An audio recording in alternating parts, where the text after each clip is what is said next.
ठीक। लाल टोपी और लाल गमछा, ये पहला ऑप्शन है। अच्छा कलम और कागज, दूसरा ऑप्शन।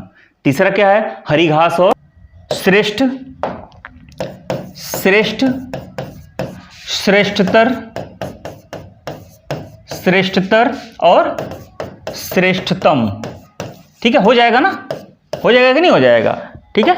और अब अगर ये हो जाएगा तो यहीं आप हो जाएंगे फेल। यहीं क्या हो जाएंगे? यहीं फेल हो जाएंगे। ई नहीं बनेगा, ई नहीं बनेगा। जय हिंद दोस्तों, जीत कामयाबी के इस प्लेटफॉर्म पे आपका एक बार मैं फिर स्वागत करता हूँ। विशेष विशेषण की क्लास चल रही है और रोज़ की तरह से आज भी मैं आपसे पूरी उम्मीद करता हूँ, हालांकि आप लोगों के लिए मैं दुआ भी करता हूँ कि आपकी तैयारी बेहतर हो, लेकिन कोताही नहीं होनी चाहिए। मैं अपनी पूरी कोशिश कर रहा हूँ और आपके लिए मैं नई नई चीज़ें ढूंढ के ला भी रहा हूँ। देखिए, मेरी कोशिश यह है कि आप एग्ज़ाम हॉल में जाए तो वो जो ट्रेंड बना हुआ है विशेष विशेषण का, सिर्फ उतना ही नहीं, उससे अलग हट करके जो कि आयोग अब डाल डाल और पात पात वाली कहानी पे आ चुका है। आप पिछला पेपर आप देखे होंगे तो आप देखे होंगे कि लास्ट के 2, 4, 5 प्रश्न तो ऐसे थे कि वो पूरा का पूरा माथा घुमा के रख दिया था। तो इसीलिए आप भी अपने तरफ से पूरा हथियार उथियार लेके पहुंचिए। तो विशेष विशेषण में हम लोगों ने क्या क्या देख लिया था, कितने होते हैं, ये सारी चीज़ें तो हो गई थी। अब थोड़ा सा डिटेल में जाना है और जो कुछ भी डुबकी लगा के जो समुद्र के अंदर से मोती निकालना है वो आज निकाला जाएगा। आज देखा जाएगा विशेष विशेषण के आपस के संबंध। ठीक है, विशेष विशेषण के आपस के संबंध।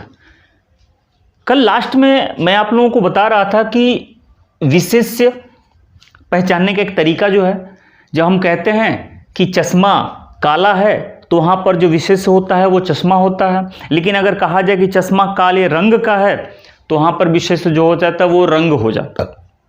तो याद रखिएगा, अपने व्यवहार पे मत सोचिएगा, क्योंकि हम शब्द पढ़ रहे होते हैं तो वह विशेषण रियल में किसकी विशेषता बता रहा है, हमें ये देखना होता है, हमें उन शब्दों को ढूंढना होता है। ऐसा नहीं है कि मोहन एक ईमानदार लड़का है तो मोहन की बात नहीं कर रहे, ये व्यवहार हो गया, लेकिन व्याकरण की दृष्टि से शब्द मोहन एक ईमानदार लड़का है तो ईमानदार शब्द लड़के के लिए प्रयोग किया गया है, मोहन के लिए प्रयोग नहीं किया गया है। अब विशेष और विशेषण के संबंध की जब बात आती है तो एक सवाल ये आता है कि प्रयोग की दृष्टि से, प्रयोग की दृष्टि से विशेषण कितने प्रकार का होता है? तो आप कहते हैं 2 प्रकार का। ठीक, पहला क्या होता है? पहला होता है उद्देश्य विशेषण। उद्देश्य विशेषण या उसी को कहा जाता है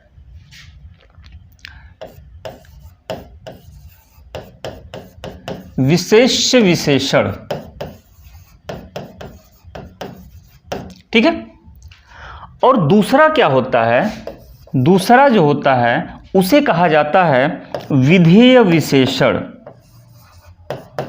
विधेय विशेषण। ठीक है, अब ये उद्देश्य विशेषण और विधेय विशेषण क्या होता है, और विधेय विशेषण को ही पूरक विशेषण कहा जाता है। पूरक विशेषण कहा जाता है, पूरक विशेषण कहा जाता है। ठीक है, पिछले वीडियो पे मैं यहीं पर एक क्वेश्चन, इसी से जुड़ा हुआ एक क्वेश्चन मैं छोड़ गया था आप लोगों के लिए कि बताऊंगा कि पूरक विशेषण किसे कहा जाता है। उसको देखिएगा, उसमें ऑप्शन किस तरीके से रखा गया था कि पूरक विशेषण का प्रयोग होता है संज्ञा के बाद, संज्ञा के पहले, सर्वनाम के बाद, विशेषण के पहले, ऐसा कुछ ऑप्शन था उसमें। तो सीधी सीधी बात यह है कि विधेय विशेषण को ही पूरक विशेषण कहा जाता है, उद्देश्य विशेषण को ही विशेष विशेषण कहा जाता है। अब ये होता क्या है? अब ये होता क्या है तो ध्यान से देखिएगा, 2 शब्द याद रख लीजिएगा। कौन कौन सा?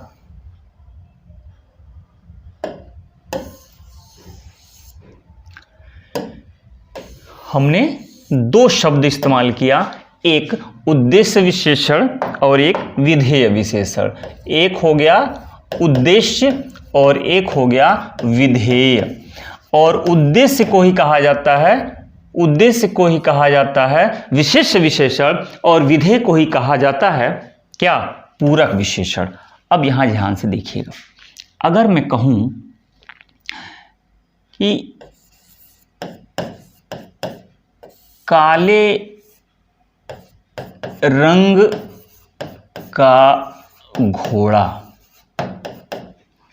आगे क्रिया कुछ भी लगा लीजिए, ठीक है, काले रंग का घोड़ा। और एक बार मैं फिर ये कहूं घोड़ा काला है, ठीक है, घोड़ा काला है।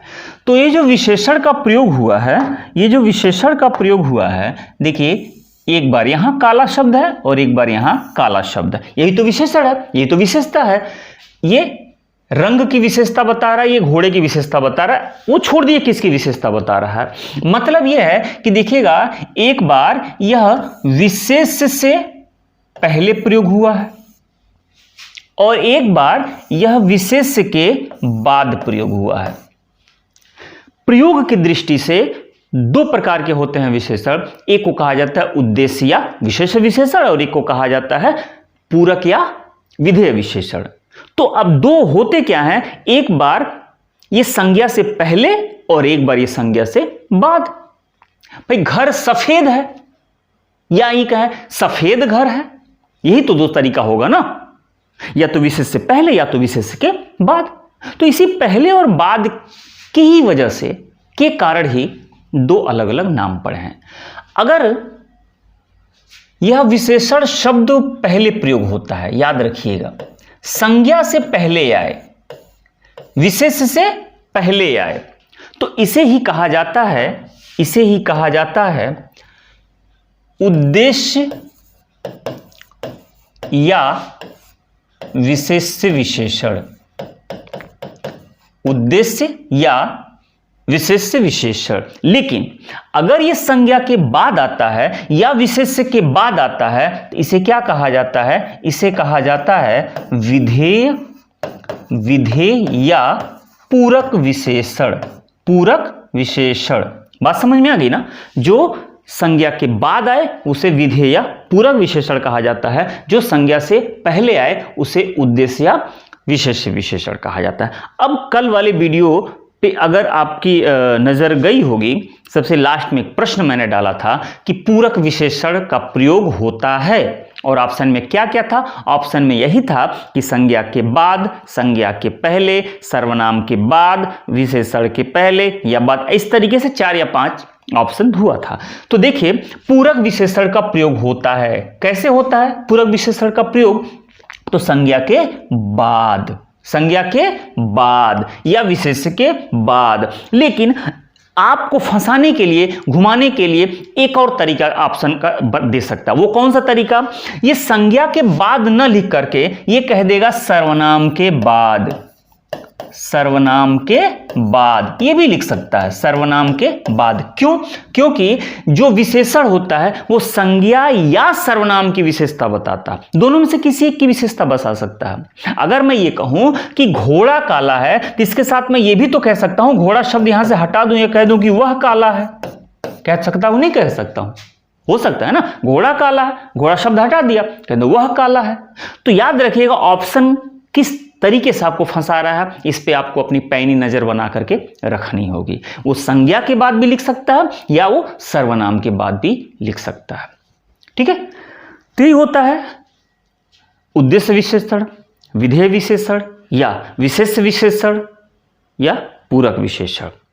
तो उद्देश्य को ही विशेष विशेषण कहते हैं और विधेय को ही पूरक विशेषण कहते हैं। क्लियर हो गई बात।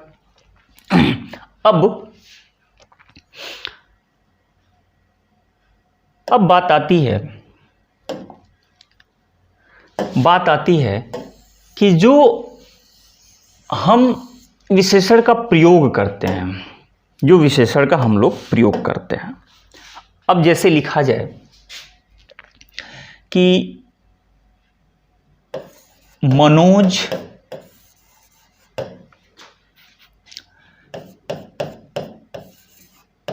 गोरा है, कह सकते हैं विशेषण है। लेकिन मनोज के स्थान पर अगर स्त्रीलिंग शब्द किसी संज्ञा को रख दिया जाए, जैसे यहां पर लिख दिया जाए सुधा, तो यहां पर क्या लिखेंगे? गोरी है, यही लिखेंगे ना, ठीक। लेकिन अगर ये विशेषण शब्द, ये विशेषण क्या है? ये विधेय विशेषण है, ये विधेय विशेषण है ना। लेकिन अगर यही उद्देश्य विशेषण होता तो क्या होता? उद्देश्य विशेषण कह दिया जाए। जैसे अब गोरा नहीं, यहां पे लंबा शब्द कर दिया जाए, तो लंबा शब्द मनोज के पहले और आगे लगा दिया जाए, तो क्या होगा? यहां पर होगा कि लंबा मनोज, यही करेंगे ना, और लंबी सुधा, यही करेंगे ना, यही होगा, सीधी सीधी बात। तो इसका रूल ये कहलाता है, हालांकि ये बहुत कोई टफ चीज नहीं है, लेकिन रूल समझते रहिएगा कि रूल ये कहता है कि विशेषण के लिंग और वचन, विशेषण के लिंग और वचन, वचन की भी, अभी मैं लिंग की बात किया हूं लेकिन उसमें वचन भी है, विशेषण के लिंग और वचन सदैव विशेष के लिंग और वचन के अनुसार ही होते हैं। विशेष्य का लिंग और वचन क्या है, विशेष्य का लिंग और वचन क्या है, उसी के अनुसार विशेषण होगा। अगर विशेष्य का लिंग पुल्लिंग है तो विशेषण भी पुल्लिंग होगा, विशेष्य का लिंग स्त्रीलिंग है तो विशेषण भी क्या होगा? स्त्रीलिंग होगा।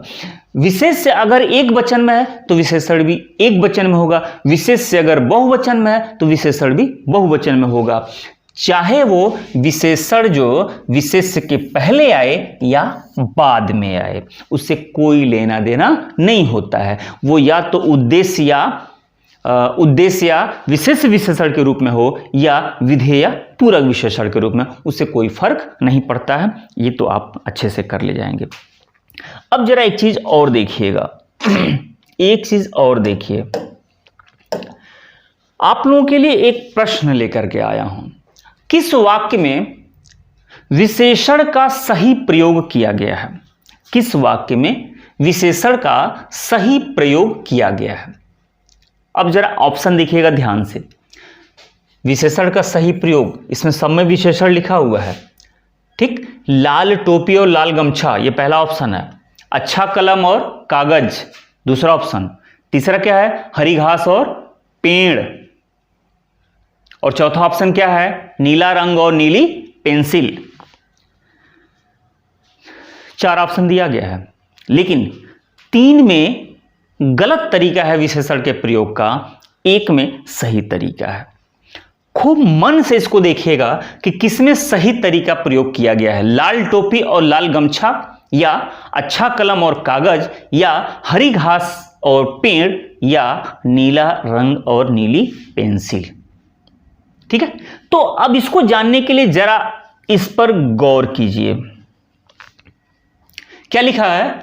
यदि एक भी विशेषण, ये भी के जगह पे आप कर दीजिए एक ही, यहां पे कर दीजिए एक ही विशेषण के अनेक विशेष्य हों, यानी कि विशेषण एक हो और विशेष्य कई हों।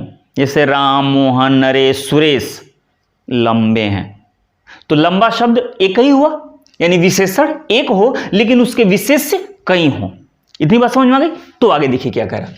एक ही विशेषण के अनेक विशेष्य हों तो विशेषण के लिंग और वचन समीप वाले विशेष्य के लिंग और वचन के अनुसार होते हैं। समीप वाले लिंग और वचन के अनुसार होते हैं।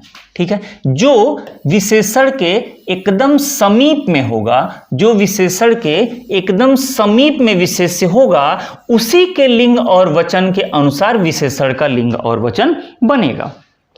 विशेष्य उसमें स्त्रीलिंग भी हो सकता है, उसमें पुल्लिंग भी हो सकता है।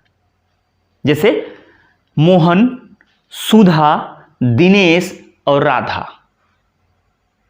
अब अगर लिखना हो लंबे हैं कि लंबी हैं, अब मामला फंस गया। हमने दिनेश का नाम लिया, हमने मोहन का नाम लिया, हमने राधा का नाम लिया, हमने सुधा का नाम लिया। अब इनके लिए हम क्या प्रयोग करेंगे? हम इनके लिए लंबा शब्द का प्रयोग करेंगे कि लंबी शब्द का प्रयोग करेंगे? तो याद रखना है आपको, ये क्या कह रहा है कि समीप वाले विशेषण शब्द का प्रयोग हम जहां भी कर रहे हैं उसके सबसे समीप जो विशेष्य है उसके लिंग पर डिपेंड करता है कि विशेषण का लिंग क्या होगा। ठीक है, तो बात समझ में आ गई सबसे पास वाले का। अब आते हैं इस प्रश्न पे, जो मैंने प्रश्न आपको दिखाया था। अब ध्यान से देखिए किस वाक्य में विशेषण का सही प्रयोग किया गया है। तो पहला लिखा है लाल टोपी और लाल गमछा, गलत हो गया। क्यों गलत हो गया? कि जब दोनों लाल है तो विशेषण शब्द एक ही बार प्रयोग होगा। एक लाल होता है, एक काला होता है, एक नीला होता तो 2 बार प्रयोग करते, जितनी बार होता उतनी बार प्रयोग करते अगर विशेषण भी बदलता रहता तो। लेकिन जब दोनों लंबे हैं, आफताब और दिनेश दोनों लंबे हैं, विशेषण एक ही है ना, तो दोनों के लिए एक ही बार प्रयोग करें। आफताब भी लंबा है, दिनेश भी लंबा, ये गलत हो गया। बात समझ में आ गई? तो ये तो ऐसे ही गलत था। लाल टोपी और लाल गमछा, ये तो अपने आप गलत हो गया है। ठीक है, ये तो ऐसे ही गलत हो गया। ठीक, एक बार होता तो शायद सही हो सकता था। अब दूसरे, अच्छा कलम और कागज लिखा है, अच्छा कलम और कागज। विशेषण एक है और विशेष इसमें 2 हैं, लेकिन कलम स्त्रीलिंग है। कलम क्या है? स्त्रीलिंग है। और अगर कलम स्त्रीलिंग है तो यहां अच्छा नहीं होगा, अच्छी होना चाहिए था। अच्छी कलम और कागज, वहां पे क्या होना चाहिए था? अच्छी कलम और कागज। अगर ये अच्छी यहां पे हो जाता, अभी आपने देखा ना कि समीप वाले के लिंग पे डिपेंड होना होगा विशेषण, तो इसलिए ये भी हो जाता है गलत। अब यहां देखिए लिखा है हरी घास और पेड़, हरी घास और पेड़। अब हरी घास के लिए भी और हरी पेड़ के लिए भी, मतलब कि हरा शब्द का यहां पर बात कहा जा रहा है, बात कही जा रही है। लेकिन चूंकि घास सबसे नजदीक है, घास समीप है, तो घास स्त्रीलिंग है, और अगर घास स्त्रीलिंग है तो हरा नहीं होगा बल्कि हरी होगा। और वो हरी शब्द घास के लिए भी हो गया, पेड़ के लिए भी हो गया, यानी कि सी ऑप्शन सही था। यहां पे कहीं सही क्या है? सी ऑप्शन सही था। ये देखिए ये गलत है, नीला रंग और नीली पेंसिल। फिर बात वही आ गई कि जब नीला शब्द यानी कि एक ही विशेषण का प्रयोग होना चाहिए था, दोनों बार नीला नीला का शब्द का प्रयोग नहीं हो सकता, गलत हो गया। जब विशेषण एक ही तरीके का है तो एक ही बार प्रयोग होगा, चाहे विशेष्य जितना भी क्यों ना हो। ठीक है, तो इसलिए ये भी गलत है।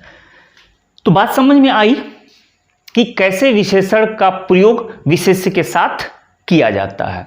तो ये विशेष्य और विशेषण का एक संबंध है, और इस रूल को आप जानते रहेंगे तो इस तरीके के जो सबसे कठिन प्रश्न आएंगे, ये देखिए, ये मैं आप लोगों के लिए ये वेरी इंपॉर्टेंट इसको कर रहा हूं, और इसको आप नोट कीजिएगा और खूब बढ़िया से इसको समझ लीजिएगा। अगर एक बार में ना समझ में आया हो तो वीडियो थोड़ा सा पीछे करके एक बार और अच्छे से देख लीजिएगा, और ये बहुत ही कठिन प्रश्न बनेगा यहाँ से।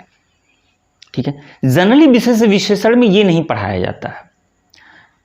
विशेषण पढ़ा लिया, विशेष पढ़ा लिया, उसके बाद प्रविशेषण पढ़ा लिया, काम हो जाता है खत्म। ठीक है, बहुत टफ जो भी प्रैक्टिस सेट या टेस्ट सीरीज वाले लोग मार्केट में हैं, वो टफ करते हैं तो कहाँ से कहाँ करते हैं जानते हैं? शब्दों में।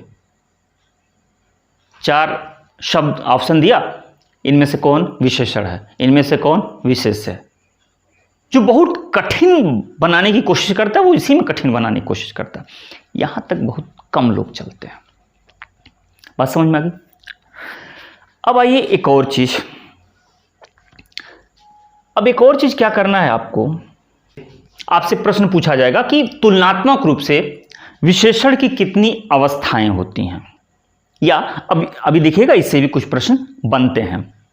तो तुलनात्मक रूप से विशेषण की 3 अवस्थाएं होती हैं। एक को कहा जाता है मूलावस्था, यानी कि मूल अवस्था, मूलावस्था। दूसरा होता है उत्तर अवस्था, यानी कि उत्तरावस्था। और तीसरा होता है उत्तम अवस्था, उत्तम अवस्था यानी कि उत्तमावस्था। ठीक है, अब यहां से देखिएगा प्रश्न, अब यहां से प्रश्न कैसे बनता है। बहुत सारे लोग, पूरे YouTube पे तो खैर टीचर की बाढ़ है, बहुत सारे लोग इसको चुटकी बजा के समझाने की कोशिश करते हैं लोग। और चुटकी बजा के कैसे? कोई शब्द है, तर लगा दिया तो उत्तरावस्था, तम लगा दिया तो उत्तमावस्था। लेकिन हर चीज चुटकी बजा के नहीं होता है। आप एक टॉप क्लास का पद पाने की तैयारी कर रहे हैं और अगर उतना बड़ा ख्वाब रखे हैं तो कोई भी चीज चुटकी बजा के सीखने की कोशिश मत कीजिए। एक झटका आपके पूरे सपने को तोड़ सकता है। तो ये आसान है, मैं ये नहीं कह रहा हूं कि आसान नहीं है, लेकिन आप उसको इतने हल्के में मत लीजिएगा, इतने हल्के में आप लोग इसे मत लीजिएगा। अब इसमें प्रश्न क्या बनेगा अभी देखिएगा। सबसे कठिन प्रश्न इसमें मैं बना के दिखाऊंगा अभी। मूलावस्था, उत्तरावस्था, उत्तमावस्था। अब मूलावस्था का मतलब क्या है? अगर मैं ये कहूं अधिक, एक शब्द आ जाएगा अधिक, शब्द है अधिक, अधिक, तो उत्तरावस्था में पीछे तर लगा दीजिए, हो जाएगा अधिकतर, अधिकतर। उत्तमावस्था में पीछे से तम लगा दीजिए, हो जाएगा अधिकतम। ठीक है, तो ये पीछे से तर और तम लगा दीजिए, तो ये जो मूलावस्था का शब्द होता है ये तर लगाते ही उत्तरावस्था में और तम लगाते ही उत्तमावस्था में परिवर्तित हो जाता है। ठीक, ये एक समझाने का बड़ा शॉर्टकट तरीका है। लेकिन ये जाना जाए कि मूलावस्था, उत्तरावस्था और उत्तमावस्था होता क्या है भाई, और इसमें सबसे कठिन प्रश्न कैसे बनाए जाते हैं। अब इसको जरा समझिएगा वाक्य के रूप में, थियरी के रूप में। अगर आप सुंदर हैं, जैसे आप जो भी मेरा वीडियो आप लोग देख रहे हैं, अगर आप में से किसी का नाम है राजन, तो अगर मैं कहूं कि राजन सुंदर है, स्मार्ट है, तो ये मूलावस्था हो गया। मैं उसकी किसी से तुलना नहीं कर रहा हूं, मैं उसके गुण को बता रहा हूं, मैं उसकी विशेषता बता रहा हूं, मैं उसका विशेषण बता रहा हूं। राजन सुंदर है। लेकिन अगर उसकी किसी से तुलना कर दिया मैं कि राजन प्रिंस से सुंदर है, प्रिंस से सुंदर है, उसमें जो गुण था वो था, लेकिन किसी से तुलना करके मैं ये बता रहा हूं कि उससे भी ज्यादा सुंदर है, तो वो हो गया उत्तरावस्था, तो वो हो जाएगा उत्तरावस्था। मैं आपकी विशेषता बताया तो ये मूलावस्था था। किसी एक से तुलना करके आपकी विशेषता बता दिया तो उत्तरावस्था होता है। और अगर मैं सबसे तुलना कर दूं कि राजन सबसे सुंदर है, सबसे सुंदर है, यानी उससे सुंदर कोई हो ही नहीं सकता। ठीक, अगर सबसे सुंदर, सबसे तुलना कर दूं तो उसे ही उत्तम अवस्था कहा जाता है, एकदम उत्तम अवस्था, यानी उसके बाद अब कोई अवस्था नहीं है। मूलावस्था कि आपकी गुण को मैंने बताया, आपकी विशेषता बताई, लेकिन मैंने किसी से तुलना नहीं किया, हो सकता कोई और भी हो, ये मूलावस्था है। लेकिन किसी एक से तुलना कर दिया तो ये हो जाएगा उत्तरावस्था। लेकिन मैं सबसे तुलना कर दिया तो ये हो जाएगा उत्तमावस्था। एग्जाम्पल के रूप में फिर सुन लीजिएगा।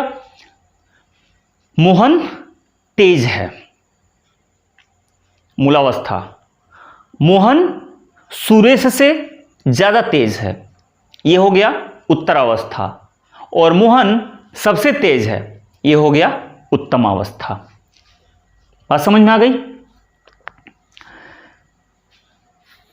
किसी का नाम मान लीजिए मनीषा है। मनीषा अच्छा नाचती है, ये हो गया मूलावस्था। मनीषा मीरा से अच्छा नाचती है, तो ये हो गया उत्तरावस्था। और मनीषा सबसे अच्छा नाचती है, तो ये हो गया उत्तमावस्था। तो यही होता है मूलावस्था, उत्तरावस्था और उत्तमावस्था। अब इसमें जो शॉर्टकट तरीका ये होता है, यही है कि पीछे तर लगा दीजिए और पीछे तम लगा दीजिए। तो तर लगाते हैं ये शब्द, चूंकि ये शाब्दिक रूप से बनाया गया, और जो मैं बताया था वो थियरी था, वो वाक्यों में प्रयोग करके पूछा जाता है प्रश्न। वाक्य दे देगा ये कि मीरा सुंदर है, तो कौन सी अवस्था, तो कहिएगा मूलावस्था। मीरा राधा से ज्यादा सुंदर है, तो उत्तरावस्था। मीरा सबसे सुंदर है, तो फिर तो वो आप कर ले जाएंगे, वाक्य देके पूछेगा। शब्द देके पूछेगा तो ऐसे करना है। अब इसमें ढेर सारे शब्द आते हैं, जैसे लिखा उच्च, एक शब्द आ जाएगा उच्च, उच्च तो कर दीजिएगा उच्चतर, उच्चतर, और हो जाएगा उच्चतम। ठीक है, उच्चतम। इस तरह से जो शब्द बन सकते हैं। देखिए अब यहां पे जबरदस्ती नहीं बनाए जाते हैं, जो बनने वाले हैं, जिनका तुलनात्मक अवस्था हो सकता है, वही शब्द बनेंगे, वही शब्द बनेंगे।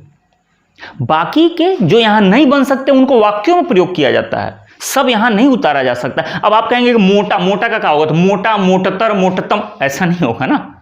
जो बन सकता है वही बनता है, जो वाक्यों में जो प्रयोग होंगे फिर वाक्यों में प्रयोग होंगे। ठीक है, तो इस तरीके से कुछ शब्द ऐसे हैं जहां बनाया जा सकता है, जैसे सुंदर, सुंदरतर, सुंदरतम कर सकते हैं। निम्न, निम्नतर, निम्नतम कर सकते हैं। श्रेष्ठ, श्रेष्ठतर।